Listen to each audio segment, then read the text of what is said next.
Hello, today I'm going to show you how to paint apple blossom, but I'm starting with the branches first. I'm just using slightly different strength of homemade grey for the gate because I want the trees to come forward. So I'm just putting it in. It's just a part of the background. But it's nice to have a gate into a little orchard. Just mixed up some rose madder. If you haven't got rose madder, you could tint some Alizarin crimson. I'm just putting in the distant buds, and then I can make sure that they are recessed and concentrate on the nearer ones. When they haven't opened, they're quite pink, but there's a few white lines showing, and you've just got to try and get the shape of the bud.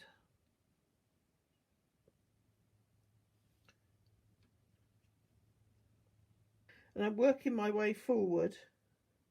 I'm now going to come to this side of the branch, still with the rose madder. It's just slightly more delicate than Alizarin crimson. Got a bright pink one and a white one absolutely touching. So I'm going in round the wiggly lines very gently with a size 2 brush, and then going up the way that the petal is formed. And then there's some areas that are quite curved, so I'll take the brush in a curve to give the shape of it. And some of it looks a little purple. Other areas are quite strong in colour, so I'm going to add some cobalt violet just to give a little bit of a punch. And I've got cobalt violet on this corner and some on the top, so I'll just drop that in, pink underneath. So now I want to try and give a more delicate edge. So I'm going along with just water on the brush and just moving the paint fractionally, and then coming down to the one in the middle here that's almost a little button. Let's go around the shape. Now I'll move the paint that I've just put down. I won't add any more paint.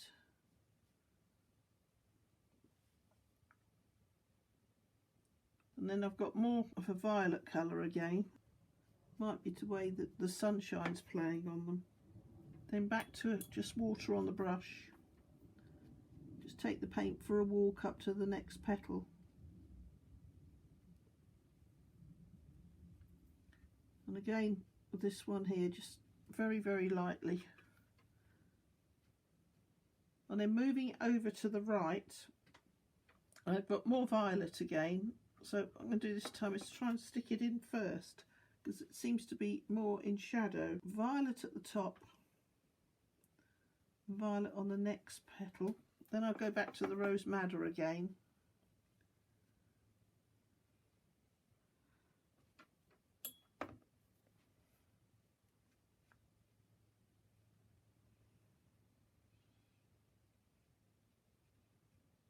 There's a lot of light on this one. It's like a little envelope, but it's not completely clear in the middle. It is slightly pink, so I'm just going to add some pink water just to take the edge off it, and again spread the paint around. And this one is the opposite. It's pink in the middle and white on the outside, so I'm just going to do some dappled marks because it is all unfurling, so it's almost creased. Pop that in.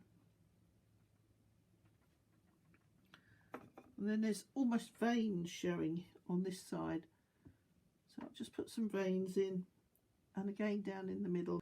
The anthers in the middle of the flowers that contain the pollen are shaped like a letter T, and they're lighter on the upright piece than the cross piece, so I'm mixing lemon yellow and Naples yellow, and I'm just going to put a few lines in, and then put chrome yellow for the cross pieces.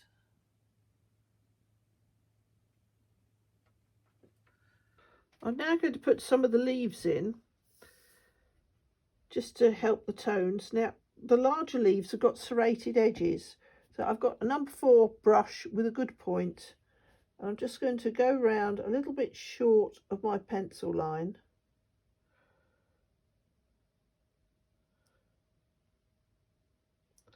And put in a suggestion of a leaf. Now I've got another leaf here coming up through the middle. It's a smaller one. So I'm just going to bleed out the smaller one because it's much lighter.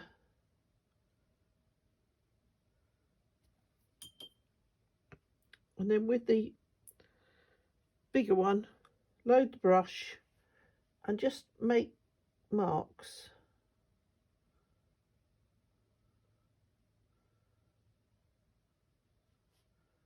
Always make a few more so they don't go in too far, and the same with this side. And then fill in the middle. Get rid of the line that was the first one, just bleed it off a little bit. Give it a wiggle with the brush. And then slightly darker in the middle, so I'm going to mix some French ultramarine with the sap green. I've already mixed it with lemon yellow. And then go along the middle, just wet into wet.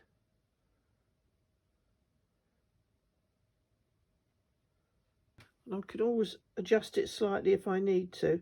This has got a serrated edge one side, so just pop in the one side. Not necessarily using the same technique on all the leaves because I don't want them to look exactly the same. And then bring the paint back.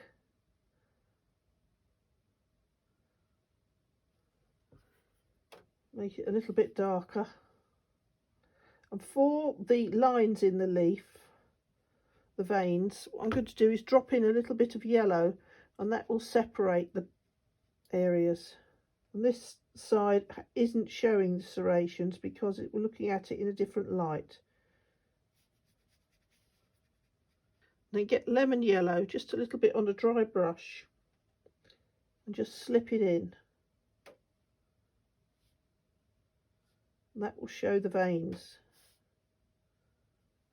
A little bit more for the big one in the middle.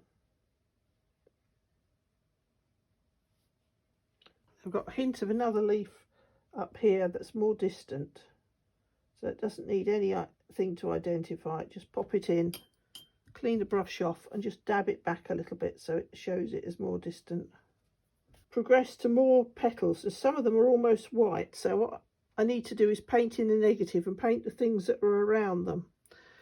Because I want the white petals to show and there isn't a coloured edge or anything, what I'm doing is putting the leaves in around them so that the gaps are actually the white petals. Just keep going gently. Different greens. I'm adding a little bit of Alizarin crimson to the green to make it darker. And just working my way around gently, finding all the little leaves. And sepals. Then it gives the shape of the petal very nicely without having to do any work. There's another one, a leaf sticking out here, which affects the colour values of the petals next to it. So pop that one in. That one's a little bit brighter, so I'll just add some lemon yellow. And you can see that without touching it, that this white petal has now got a very interesting shape. If you're not sure, just go in very gently and then give a second coat. So it's actually a bit darker, so just add a little bit of Alizarin crimson to the sap green.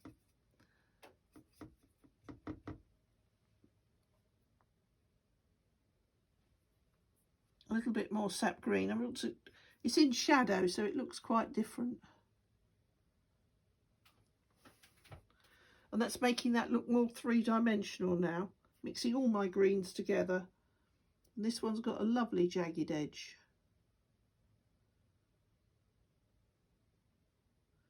So I put the middle in first to show that it's sort of slightly twisted.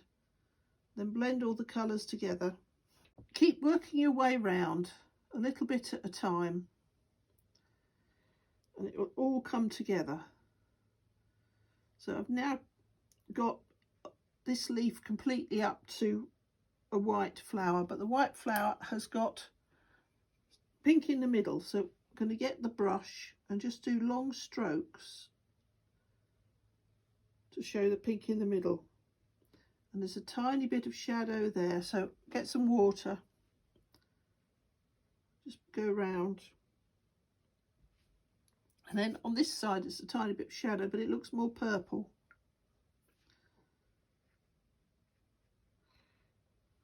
And then the next one round is quite pink on the edge, almost a solid line.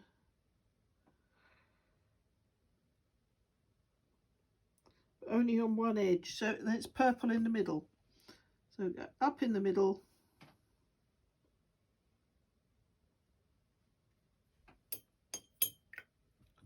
clean the brush off a bit more purple, which I'm using Cobalt Violet actually, and hint of blue, just to make it a little bit dark. Then use the water to bleed it out. And the same going around this side, that on this particular one I can see both sides of the petal, so I'm going to put the outside edge in first and let that dry before I proceed any further. This one you can see both sides as well, but they're white. And put the pink lines in going from the middle out, because they fan out, but more one side than the other. And then there's a little light hard line inside there. And because they're more dominant in that particular aspect, I don't need to water them down. And then going down to the bottom, it's a lot more violet on this one. So add a little bit of blue. So the local colour affects the values. So because it's next to lots of pink, I need to make it slightly bluer. And it starts off with little dots. And then further round, they seem to go to the top of letter T's.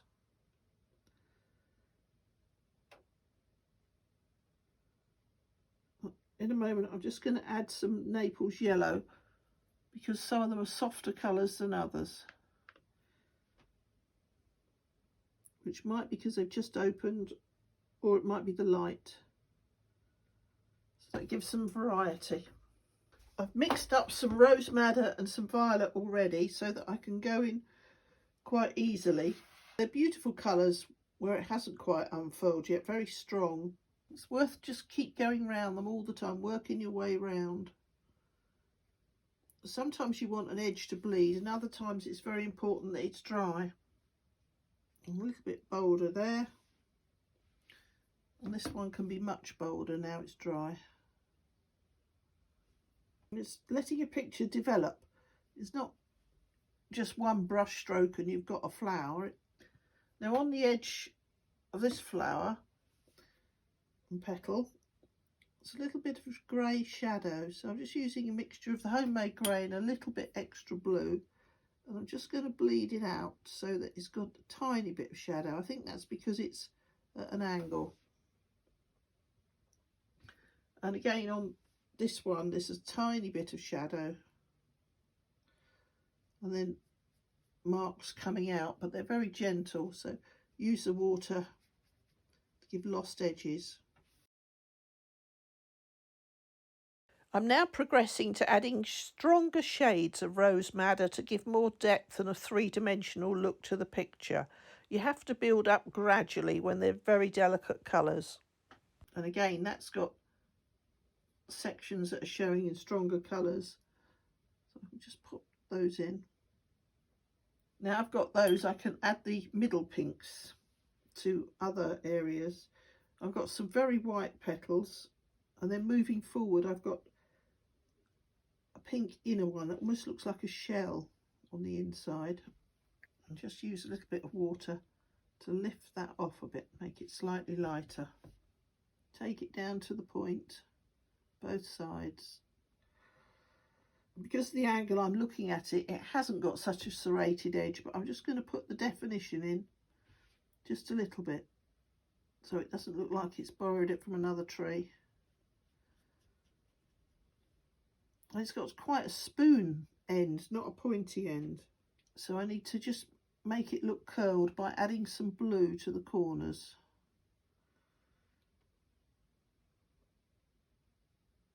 Then I'll add yellow for the veins. It's quite a strong one down the middle there. And then yellow on the edge.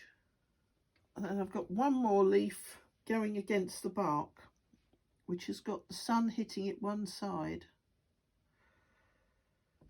So I use a lemon yellow for the underside. It's got the sun hitting it. And then just add some blue and green together to make the darker side.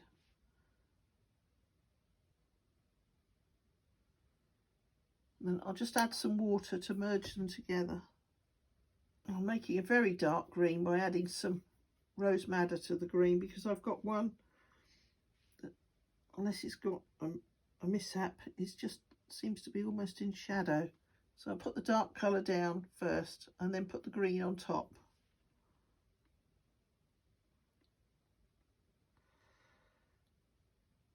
And while I'm here, I'm just going to stick a little bit of green on top of this yellow. Let's now put the darker leaf in, it looks a little bright. And then I've got one that's very, very light going the other direction. I'm just working my way around, finding more things that are easy to find, and then I can return for the more difficult ones. So I'm next going up to here, where the leaves have dried, so I can put my arm on now. And it's got a very nice dark bud in the middle with a little piece of green going across it.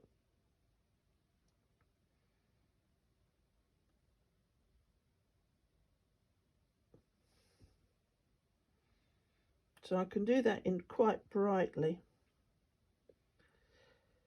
And then the petals above it are beautifully marked. But I've got a very, very dark one,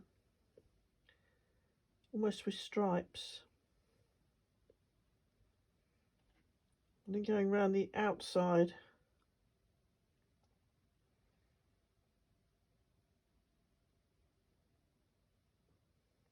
They're exquisite shapes. And in one point in the other direction that's much lighter. So I'm just going to water down the paint. I've cleaned my palette because when you've been painting for a few minutes, sometimes the colours can merge. I'm just going to let the firm edges down a bit with some water. I'm just working my way around the tree trunks and finding a few more branches that are showing. A picture develops, so the initial colours were put on quite weak, so that I could increase the strength to give a good contrast between the white petals.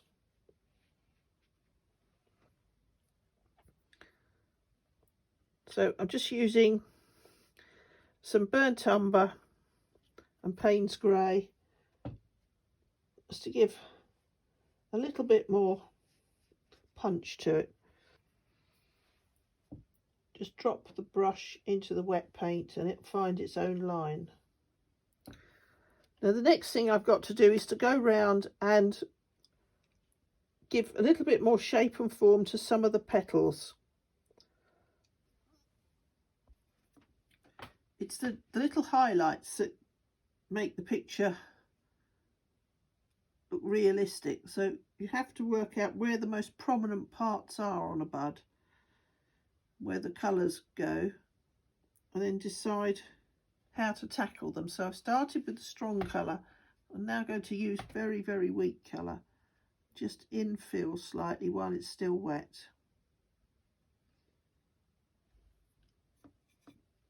And then behind it, I've got two colours merging, so it's almost as though it's unfurling, or one behind another. And I've got a very strong one round the corner that's slightly more purple. So I'm going to put the rose madder in first, and then just drop a little bit French ultramarine on top.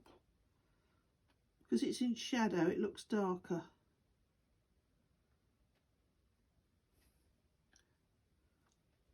Just make some very dark corners.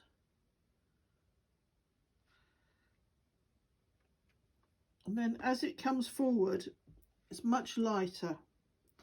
So just get the brush, rinse it off, and then move the existing paint. I'm just gradually adding a little bit of background to balance the tones. I've got a little bit of a shed, some grass and some just hedgerow things. And I work my way across, making sure that the blossom is the most prominent tone. I'm just adding a few more darks just to make the white petals show up nicely. And there's some very dark shady areas here by the gate, shaded by a tree. So just drop in some very dark green made with indigo, and the greens that were already on the palette stirred into it. And make the white petals stand out very nicely.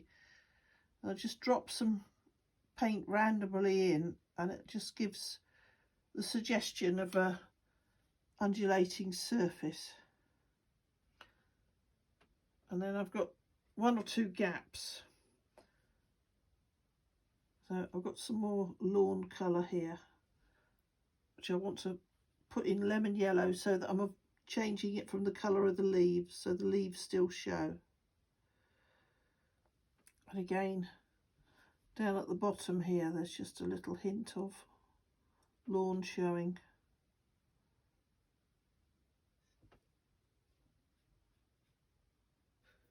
Then I can move into the middle, which again, as well, as near as a lawn as an orchard can get.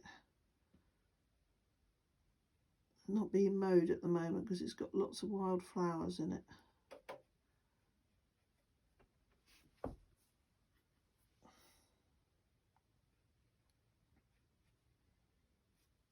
Just keep going, and then you can see that the flowers are jumping forward. Have to be quite bold with the colours, and then drop in a darker colour into the lemon yellow just to give a little bit of variety. And it gets slightly darker, so I just touch the brush against the indigo.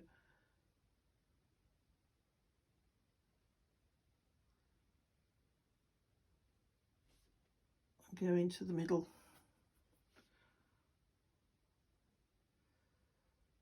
And when this is dry, I can just put a few highlights on the blossom. So there's a hedge over here, so I think the best thing is probably to put that in. So I'll mix up some sap green and lemon yellow, and then I'll drop indigo into it.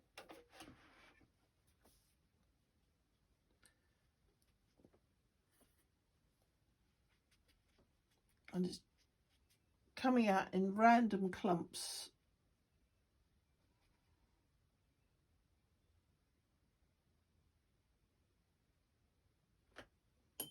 And there's much darker at the bottom where it's in shade, so I'll just drop some indigo in there and take it back up, quite weak.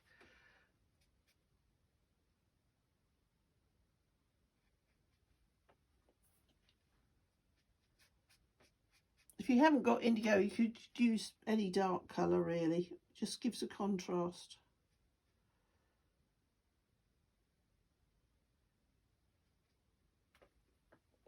And then drop some stronger indigo in where I've left gaps here, so it looks a little bit like shadow. I don't want to distract from the blossom, it just needs to be a gentle background. Then add some more indigo again and some brown with it. Mix them together and then just drop it into the wet paint here just to give dappled shade. And then back to lawn colour again, so I'll add some lemon yellow to the green. Work my way around the petals. And the only bit left now is the area around the gate. So I want to lead you through the gate. So I've just worked my way around a little bit, finding a few extra nooks and crannies. I'm now going to let it dry and add in more little curls of leaves around this area. I'm just working my way around finding more detail, and I've got the little sepals, which are the collar for the blossom, that are poking out, and they've got darker sides, so I'm using a little bit of Alizarin crimson just to give them some more shape and form. This is the area that the apples are later formed on. So put the darker edge in and then return with the green and just let them merge into each other. Give it a little bit of help if it needs it.